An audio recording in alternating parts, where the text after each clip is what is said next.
Hey everybody, this is your boy OTS Kris from the OTS squad, and this is my how to play Castle guide. Now, Castle isn't your normal everyday operator due to his bulletproof barricades that can be placed on windows and doors. Now, this is also a fused holiday when people bring Castle, so just be careful. We're going to go ahead and get into some details and statistics. Now, Castle has a UTP-1 Universal Tactical Panel that is a bulletproof barricade that is more resilient than regular barricades. It does take 12 hits as opposed to 3, but it's still a good barricade to have. He is a 2-2 operator and his name is Miles Campbell. He was born in California. Now, being a 2-2 operator allows him to have a decent speed with a decent armor. Now, with that being said, a lot of people can use him as a roaming castle, which is usually what I like to do. I usually like to stay outside of the objective with castle to slow down the opposition from getting into objective too quickly. Now let's get into his loadout. His UMP-45 is normally used by the FBI SWAT in real life. Now it is a submachine gun with a high stopping power, but it's mainly used for burst fire only for that high amount of accuracy. And in this game you have fully auto, you have burst fire, and you have single shot, and most people like to use the fully auto. Now it does pull up into the right a little bit, but that's easily controlled by just tagging your stick a little bit to the left. That's going to keep that control underneath the recoil pattern and allow you to stay on point with your shots. Now, let's go ahead and get into some of the attachments to the gun that is going to make it an even better gun to use overall. Now, what I usually like to do is use the holographic sight, but you also have the options of the red dot sight. It is a one-time zoom, and it's going to have a dot right on the people. Like I said, I usually like to have more precision in my shots, so I use the holographic sight. It's going to go directly to the dot in the middle, and that's exactly where you want them to be. It's not going to zoom in, zoom out, or anything like that. It's going to be just like using your iron sights. So it's just like you're shooting through the iron sights, but you have a little bit more of a better direction. So usually what I like to also have is the reflex sight. The reflex sight also goes into a whole different plethora and is going to go right to that diamond. So let's get into the barrels. You have the suppressor, which does dampen it. It is only 32 damage, but like I said, if you're going to use a roaming castle, you're definitely going to want to use a suppressor. But it is a weak gun, so you might not want to use the suppressor if you're not really accurate with his gun. So you want to be on point. Now you have the flash hider that reduces the flash and the overall recoil of the burst fire, but like I said, it's not going to be very useful to a lot of people who like to use the fully automatic version of this instead of the burst fire. Now the compensator does reduce recoil over time, but that's when you're rapidly firing, and usually it only takes a few bullets to kill somebody, so over an amount of 2 to 3 bullets it will decrease. The muzzle brake is usually what I like to use because oftentimes you'll see me switch in and out between single fire and full automatic. Now, with the full automatic, I do like to use the muzzle brake because it still keeps that tight knit spread. Now, the extended barrel is good for you when you want to use a roaming castle because it does allow you that precision over a longer distance of time, so you can get a better positioning on those enemies so you can actually take them out. Now, let's get into some of the hand guards for the gun. Now, you have two different types of hand guards. You have a grip and a regular angle grip. Now the angle grip allows you to ADS a lot faster than the regular vertical grip, but the vertical grip is a lot better to me because it allows you that tighter knit, and also it gives you better position overall. Now you can have a laser sight for this gun. I usually don't carry laser sights on my submachine guns, but that's only a personal preference to me. Now going on to a shotgun, you have the M1014. I don't ever use sights for my shotguns usually, because if you can't do it with the iron sights, you shouldn't be using a shotgun in the first place. And that's just my opinion. Now, I do keep a laser sight on it just so I can have that hip fire spread. If anybody comes around the corner thinking they're going to see me with the laser sight on the wall and be able to anticipate where I'm going to be, they're going to run into a barrel of a shotgun after that. Now, they do have two different pistols. He has the M45 MEUSOC, which does 47 damage, but it only gives you 7-round mags. It is a tight knit spread, but it is not as tight as the 5.7 that he has. Now the 5.7 USG is a semi-automatic, low caliber, but very high velocity used by the SWAT in real life. Now this one has the tightest knit spread in the game with the lowest amount of recoil, but it only does 27 damage, so you're definitely going to have a trigger finger for this one. Now, Castle also uses a deployable shield. Now, the deployable shield is very useful when it comes to Castle because you can place it in front of a Castle barricade, not allowing people to get into that door unless they ash it or even blow up the barricade themselves. Now, it is very valuable to use if you also have a Jaeger because they won't be able to get through that door. He also has an impact grenade, which is usually what I like to carry around just in case if I have to get through my castle and I don't want to have to rip it down. If I do barricade the objective, I can easily just impact grenade it and run straight in instead of giving the enemy an advantage waiting for me to rip down my barricade. Now, the impact grenade is also going to be good if you can't get a shot on somebody you downed. You can just throw it through the door and it's going to get you those extra kills from people either picking them up or just getting that downed enemy that you killed.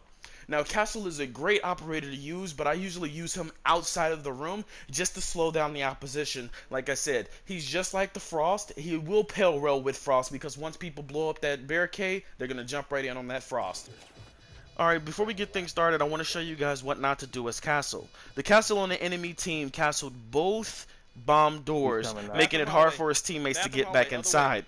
Now smoke has to come through the bathroom in order to get into the bomb, and our teammate was already aiming at it trying to stop him. So this is where it came into a shootout, and since it got hard for smoke to come into the room, he didn't know exactly where my teammate was, thus getting my teammate the kill. Here we are on house and we are downstairs, and usually as Castle I like to barricade outside of the room. It makes the opposition a little bit slower and makes them move around a lot longer, but on house it's not really an option for you due to house being so small. So I try to help out my teammates as much as possible. So coming up here, you're going to see that my teammate is actually going to go for a spawn kill. And knowing that those two big doors are going to be very viable to the spawn kill being interrupted, I went ahead and used a bulletproof barricade to be able to help out my teammate and allow him to stay there a little bit longer. Also, if they blow up that barricade, he's not going to be shocked that he got killed from behind because he's going to hear the explosion. So I tried to rotate to the back door just in case if anybody tried to run in there and get a quick kill or a quick rush, and they would have been surprised by seeing me there. Now, I heard that they said the front door was blown open, so I went ahead and aimed down my sights at front door. Now, knowing that this window was open and my teammate is no longer on that staircase, I went ahead and used my last castle barricade. I usually like to keep a castle barricade on me at all times, just so I can keep flank routes closed off, and I also know where everybody is at once, and that there's nobody behind me that easily. So I rotated to front door, and I compensated right there with my recoil because I could feel it going up and to the right, so I just pulled left a little bit and I got that clean shot on Buck.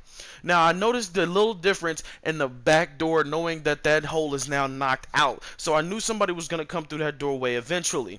So when he tried to push to the kitchen, again I compensated and I got that headshot on him. Now when you plan as Castle, you want to be able to keep a good grip on your gun and your recoil.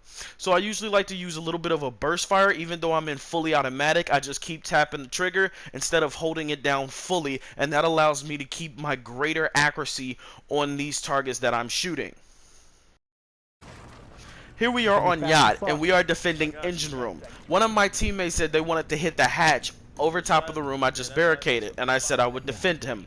Now if you look at the bottom of my screen, you will see that I have 2 out of 3 castle barricades left, which means if I do die outside of here, it's going to be easier for the opposition to get into the objective because they don't have to worry about a castle barricade, and I definitely wanted to get back inside, so that's why I tried to rush this thing with my teammate. So now that I know I have 2 barricades left and we have 2 doors that's just got open, I decided to go ahead and cancel these. Now it's going to be harder for the opposition to get inside of the building, or that's going to force them to move around unless they either wanted to bash it, waste a breaching charge, or an ash round. With a lot of people shooting feet nowadays, a lot of people want to just go ahead and use that ash round to get back inside of the objective very quickly and since she can breach at a distance. So right here I rotated to the back just to make sure nobody was running around the boat to try to get that flank or try to get inside.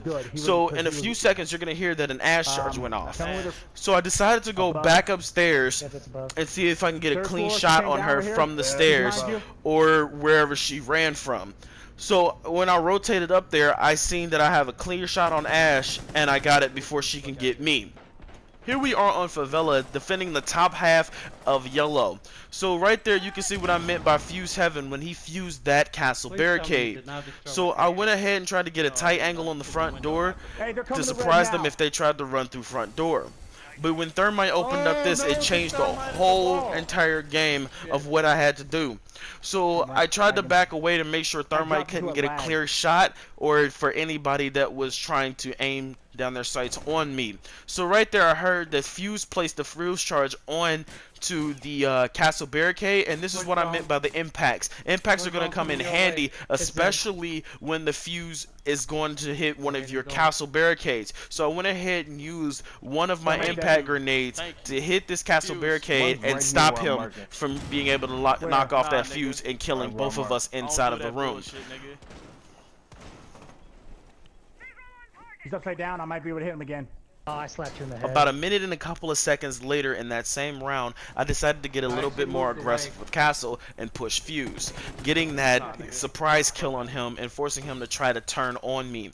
I usually like to keep one barricade on me at all times to make sure I can cut off those important sight lines or the flank route that I'll usually talk about. So right here I just decided to cut off a line of sight and an entry point from them, so I used my barricade to go ahead and block that off. He's down below. Now a lot of people don't want to get too aggressive with Castle, but Castle is very good with aggression. Even though he's not really a kill type operator, being aggressive with him will force people to go around or try to run away from him, and it'll push them into either other traps or funnel them into somewhere else where your teammate could be.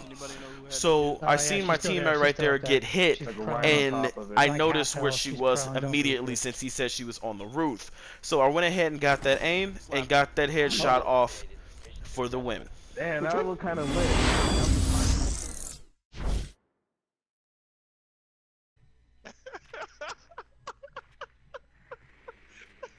Hey, y'all are lit.